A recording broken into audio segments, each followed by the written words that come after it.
ফজা commander, Fazu A grade, নীলিফা চাঁদা, আইনমন্ত্রী রাজাকার। এক ফজা মুক্তিযুদ্ধের সেক্টর কমান্ডার, যে এক বিভাগের শেষ প্রান্তের গুলির শব্দ আর এক বিভাগের শেষ প্রান্ত থেকে শুনতে পারে। আর এক ফজু এ গ্রেডের সেক্টর কমান্ডার, যে 140-এর উপরে এ গ্রেডের আসনে থাকার কথা, যার অবশেষে সে সব জায়গায় তেশমারা খাইছে। তারপরে আইনমন্ত্রী, যার কাজ হচ্ছে আইন বিষয়ে কথা বলা, সে আইন বিষয়ে কথা না বলে সে খুঁজে বেড়ায় রাজাকার।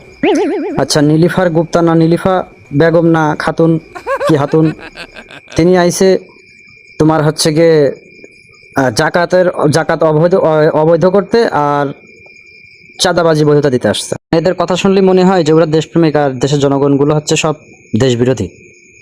মানে সমস্ত অপকর্মগুলো আমরা ভোট দিয়ে ওদের সংসদে পাঠাইছি, অবৈধ কাজগুলো ওদের বৈধতা দিতে।